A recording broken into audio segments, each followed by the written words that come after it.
Welcome back to the channel, one and all. Lately I have seen a bunch of the tools we have and use for our hobby. And as you can see before you is a wide spread of, a good majority if not most of the tools I use almost on a regular basis depending on the project. So the most important thing I have for a tool is a place to work on, a desk. It's priority number one. I got to have somewhere to sit at in order to work on a project. Now, what you might not realize is this is not a desk. This is a 2-foot by 7-foot piece of 3/4 plywood. Over that way, I have a shelf unit, and it's sitting on one shelf. And over that way, down below, I have some multi-drawers, as you can see. Yeah, there's books, but there's also material, and there's plastic sheets, and there's some other stuff. And down below I also have room for another multi-drawer that is full of tires, decals, and more. And I also have another one over there that's got craft paint and some of my other paints and more stuff and stuff and stuff, because stuff is important, I guess. Second to the desk, you gotta have one of these little cutting mads because they come in handy. They got little markers. You can get a square inch. It's got angles. Yeah, they're very handy to have these. I don't think my desk would be in as good a shape if it wasn't for this, because over the years I've had many variations and I've cut through all of them except for one. I had a beautiful L-shaped kitchen countertop at one time that made for an awesome desk. And you can cut on it, even though it didn't survive completely. The second or next tool in the list is that one, the keyboard, the computer. I got to do referencing pictures and stuff for cars and things thereof, whether it's on YouTube or Google Images or anywhere, everywhere. Uh, Dave's model corner thingy, with the show rod stuff, and doing research is rather important. And since I don't have room for a library, it comes in handy. And let's just kind of get into some of this stuff here. It's pretty hard to have a model hobby without a model knife, correct? This is my good knife used for much cutting and trimming and many other things. This is my dead knife that I use for scraping panel lines and gouging and doing stupid shit that I wouldn't want to do with a sharp blade. So as soon as this blade is dead, it'll be taken out and put into here, and this one will go in the garbage. Kind of reusing them. And on that note, dollar store cheap shit comes in just as handy as top dollar good shit. These blades usually kind of suck. They're sharp for a little while and then they go to hell. As soon as they go to hell, they get put into the scraper. These cheap little knives that are in here, not very good. That's why I would suggest getting a good handled blade so that you have something good and consistent to work with. And here we have some of the old Testors enamel markers. Got to have a nice black. I used to have a flat black and loved it for touching up like fan belts and certain other things quite often. I do have a silver, which helps for certain touch-ups, occasionally painting a part, or like a transmission. It's aluminum, and silver does pretty good. I also have my Molotow, which comes in handy for many, many things. Next in the list, I have my white charcoal pencil. Good for doing tire lettering and many other things. Also for writing on material. I do use Testors for the most part. I prefer the Model Masters, black liquidy stuff. I also have a thicker gel version, which I'm not as fond of, but I have used. And you can't get by without some tweezers. These have served me well for a long time. Very fine, nice needle nose. I can get into tight little spots and areas without a whole lot of fuss, unlike some wider whatever ones. These are really good quality ones I have had for many, many years. The tips have been bent a couple of times, but overall, they still serve their purpose and work great. Pin vise, yeah, it hasn't been used, huh? Tch. It does have more bits in the back here, and I also have another set of bits, along with bigger bits elsewhere that don't fit in there, for drilling bigger holes and doing stuff thereof. When it comes to files, I have a couple of sets. These, I believe, were Walmart junk. These were an older set that I had gotten at a flea market. Honestly, even if they're generic junk, they still work if you use them right. And if you keep them clean enough, they work pretty good for a long period of time. And I do have the multiple shapes, sizes, whatever. So, yeah. These are two extremely handy tools. A pencil and a pen, marker, whatever you want to call it. Not only for marking on the kits themselves, but also for writing on paper, ideas, making templates, anything. These are extremely handy tools, and with modern cell phones, kids forgot how to use these, so get you some. Seriously, get you some. And I like these with the spin top or the clicky, because the lead is really tiny, and if it breaks, then it's automatically sharpened, unlike a pencil, which is a pain in the ass to sharpen and get sharp and keeps sharp.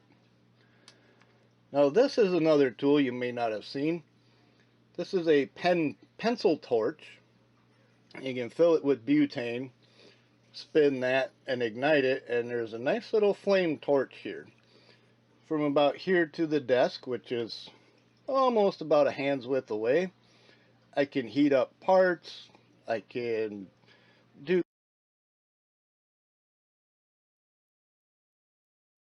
quite a bit with this. This is what I have used for doing car wraps, because it's a nice good heat. I can control the distance of it, unlike a flame I have to cover and hover. Balsa wood, it has many uses, but in this case, with my jeweler saw, which does not have a handle, from probably about a decade and a half ago, if not two, what I do with this was I would place this on here to cut rims.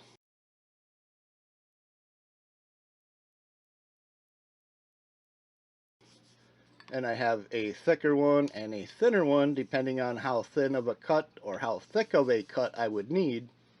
This allows it to stay flat rather than getting at an angle or all goofy. It gives it a nice solid platform, and then I can spin my rim accordingly to get a nice perfect cut all the way around the thing. So these are some handy parts. These also come in handy for setting up a chassis or frame table type of thing, or mock-ups, and they come in extremely handy. Over here we have a couple of clips. We got some with a little bit of material on one side and a solid metal on the other. These are pretty strong and they squeeze pretty tight. Use with caution. Alligator clips. You can buy a shit ton of them for pretty cheap. Everybody uses them on the end of the skewers for spray sticks and things thereof. They're also a part of the third hand, and if you notice on the end there's a hole. Well, third hand is something else I also have, but right in here where you clamp them on, if you take a piece of sprue or anything and stick into that hole before you put it in there, this will get tight and stay tight. Whereas if you keep it like this, you're constantly tightening it, tighten, until this squishes down to a flat point. So just a little tip for that. But this one, you can kind of see here, there's a little bit of paint chipping off of there. A couple of my other ones, they've been around for so long, there's so much paint on these things. There's no way to get this thing off of here, I can tell you that much right now. That's where the magnifying glass used to be. I do have another set of these from the magnifying glass, and I have 3 of these hands. Be sure to get one with a good heavy base. If it's rather light, it may tip over at times. But I always flex them this way to store them, because if you flex them this way, if that comes down, the feet are up above. So I always flip them back this way. They can't touch the ground. They will always stay where you put them. They work really, really good and handy. So remember, stick something in the end of your little alligator clips. They'll last longer. Sanding. I do have a variety of the little mini sticks. I do have an emery board. Ignore the glitter, I've never used it. But I do have a 400 and a 240, I believe. I do have females emery boards. I have a mother who uses fingernail polish, and yeah, I got a bunch of these if and when I need them. We got more sandpaper we'll get to in a minute. Got to have scissors for multiple reasons.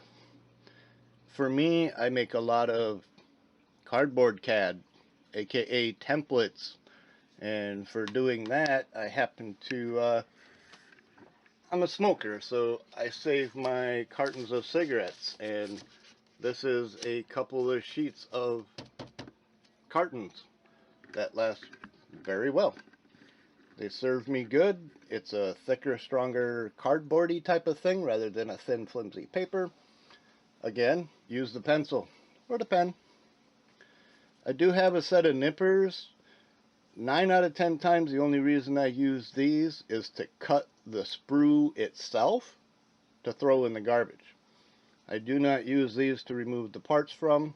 I use my hobby knife and cut shy of the part and then chisel down to the part. That's how I've always done it, and I don't see the point in buying a pair of nippers when what I do works perfectly good for me. Bondo. I tend to use glazing and spot putty quite often to fill bumps and imperfections or make full-on customs and lots of stuff. And is it that great? No. Compared to real Carbondo? Not at all. But does it work?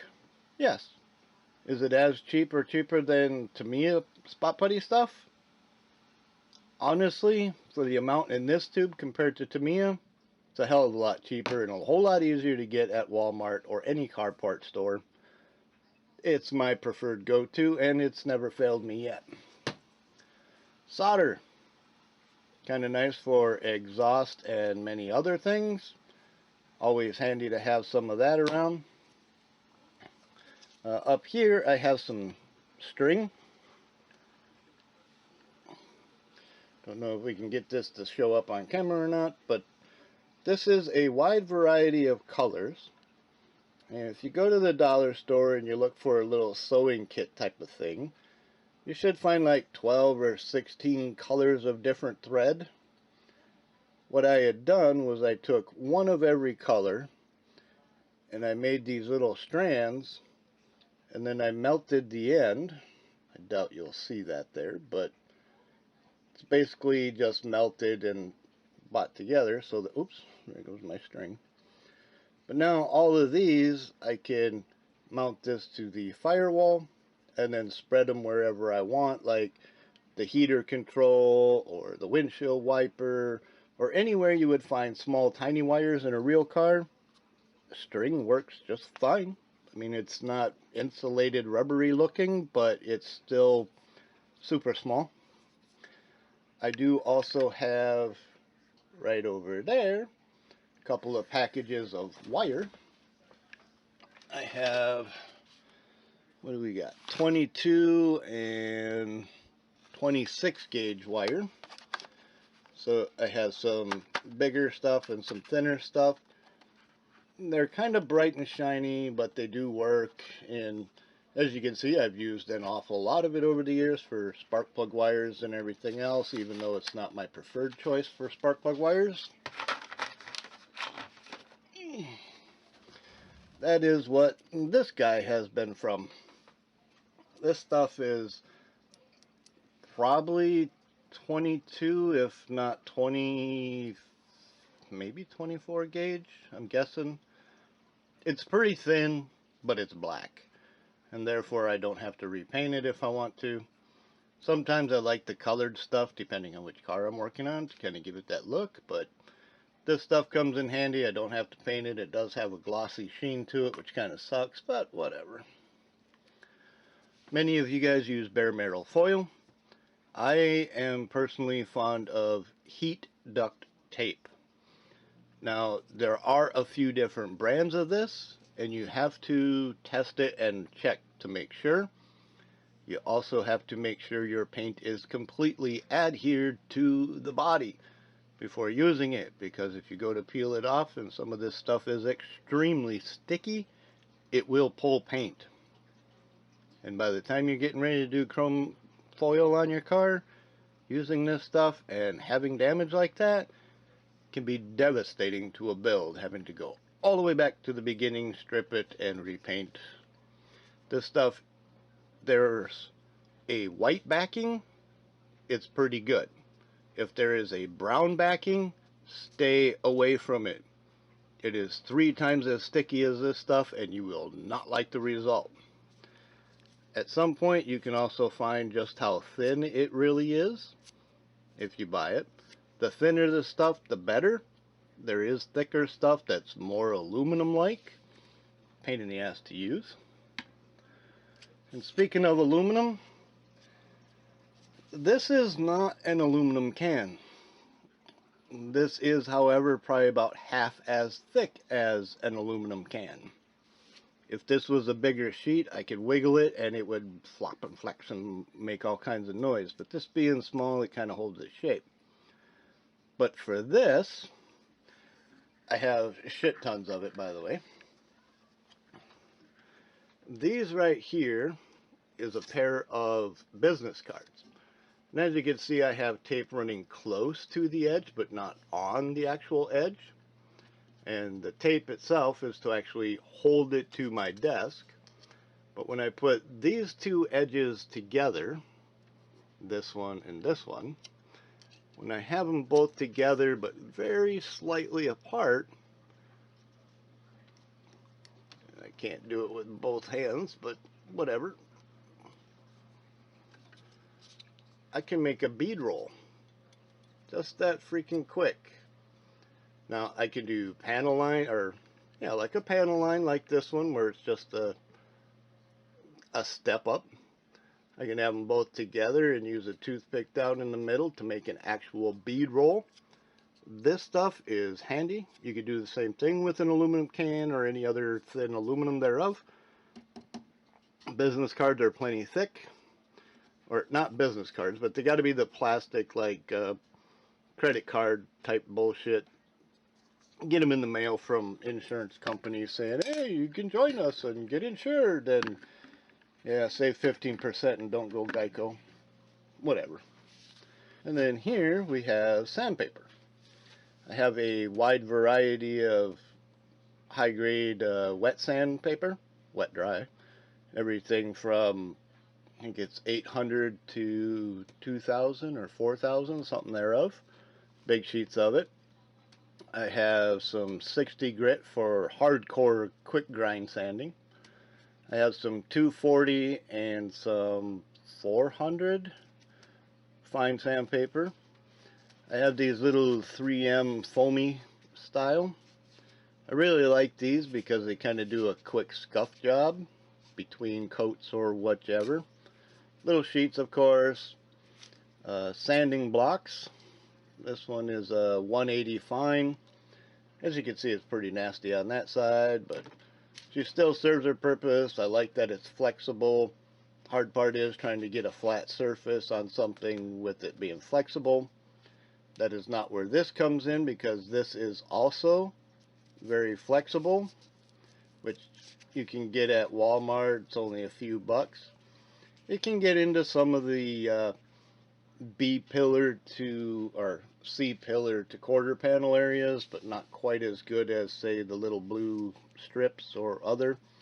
But this does come in handy for contours and rounding and many other things. And these are Velcro, I believe. So they are replaceable. Pretty cheap, inexpensive, very good tool. Before we get to that, rulers. I do have a stainless steel train gauge ruler. Not specifically for the train gauging itself, but because it's a metal edge and it works a lot better than wood or plastic with a sharp hobby knife. It does not cut, which is huge. I do also have a wooden ruler, a plastic ruler, and many other rulers, including parents and authority. Wrong ruler. Everybody's favorite, evergreen, styrene. We got tubes in this one, tubes, rods, everything thereof, half round, bunch of other stuff. And this one has squares, flats, rectangles, H-beam, I-beam. I used to have some C-channel that I've used over the past, square rod, bunch of other stuff. For a custom builder, it's imperative to have these things. Rather it's a tube chassis, a custom made chassis, window trim, you name it. This stuff is a must. Gotta have it. A bigger clamp, you know, with the slider. Comes in handy for holding bodies, for holding tires onto the axle, all kinds of different things depending on how you want to use it. I do also have a veneer caliper right back there hanging up.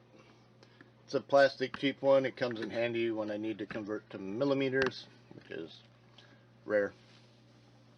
This again refers back to the computer, the reference, the online, the community, the markets, you name it. If you ain't got computer to get online, then you're probably not watching this, so I don't really care. But if you're watching this, you probably have one of them and you know what you're doing. Paint brushes, these are not my most common ones. These are some of my reasonably used, but not the most used. I mainly like the clear tips on them that protect them from getting all spread apart. I do have better ones over that away that I use more often. But it's hard to not do detail brushing and painting, so gotta have some. And this one here is basically my bigger drill bits, airbrush cleaning, tip cleaners, a couple of Dremel bits in there, and a few other things. And rather than always switching my drill bit into my drill and it doesn't fit in my Dremel, I put tape around it so I can actually spin the thing by hand without cutting the shit out of my finger so bad. Comes in handy for a very common sized one. I believe a couple of these silver ones down in here are my exhaust tip drills. And then over here, vinyl paper. This is a 1 foot by 4 foot roll.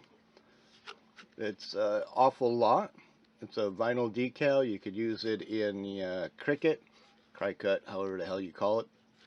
You can do pretty much anything you want with it. I've used it for masking. I've used it for actual body wrap in a sense, or decals to a degree. Comes in actually pretty handy. If you cut it to the size of a piece of paper, you can put it in your printer and use it for peel and stick. There's a wide variety of colors. I currently happen to have a few boxes of a variety of colors. red, yellow, blue, green, gold, silver, quite a bit. Yeah. Um, Pastels for weathering. I believe you'd seen this on my rusting video recently. Wide variety of colors, shave them down, brush them on, blow them off, coat them with some clear coat, whether it's matte or gloss, however you see fit to protect your weathering, to make sure if you touch it, it doesn't wipe off. It's not that expensive to buy a set of acrylics, and for the amount you get compared to weathering sets of actual hobby thing, it's a much better deal. This is one you may not have thought of, but heat shrink tubing. Now, oddly enough, I had just watched somebody today use these cut in thin strips to make fan belts. No, I had not thought of that. But this is definitely a good idea for that, because it is rubber, has some stretch to it if you need to, and you can heat it up if it was a little floppy. Glues like anything else. But the reason I buy these is for exhaust tube collectors. When you make a set of headers with solder, and then you got an exhaust pipe out from there, having a piece of this to connect it all and heat shrink it to it, that really helps a lot. So, got to get yourself a nice wide variety. I got everything from super small to reasonably big size in there. Good stuff, pretty cheap. I think you can find these at just about any car part store. Might even find them at Walmart or electrical. There's a wide variety of places to find those. And as you can see up here, I have a paint tray, caddy, I guess you would call it. That's actually 3 of these towers, and I just put the tower back on top of the next one. So there's actually 3 layers here. Granted, I can't lift it off in there, but if I ever need to, it's not that hard to swing it out, take what I need out of there. But that's a nice compact little area for a bunch of little paints. I do have actually this one here is actually full of some other extra paints, but I also have that drawer down here that has paints as well. And I have other areas with paints, and yeah, paints are quite relevant. Another thing concerning paints, this might look gross, but this is actually a washcloth I have had for, I'd say probably close to 15 years. It's been washed a few times. It is not my first and only one I've ever had. I think I've had maybe 4 washcloths in the 4 decades I've been building. I always happen to have one handy. Tapes. Yes, I use tape. I got your cheap dollar store wide stuff. I got some Scotch Blue low tack, because it kind of helps to have low tack instead of high tack. I also have some, it's almost a little wider than most car pinstriping, but it is just a tape. This is rather old, and there are spots in here where it's probably not going to stick at times, so I got to pick and choose where I use it. But this works as well for me as your Tamiya panel tape, and then tape over to mask around, that kind of thing. That stuff doesn't bleed. It doesn't have the porosity. It's not as porous, so it comes in handy. But as you can see, I have tools. I do know how to use them, or at least I guess the models on my shelf would kind of happen to say that I know how to use them, I'm guessing. I mean, they've been built, and it was all with these tools, so my guess is that means I know how to use my tools, I guess. And as far as paint, I use mostly rattle can and obviously enamels and acrylic hand paints.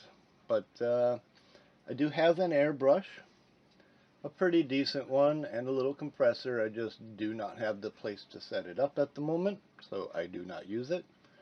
I wish I could, but living situation says no.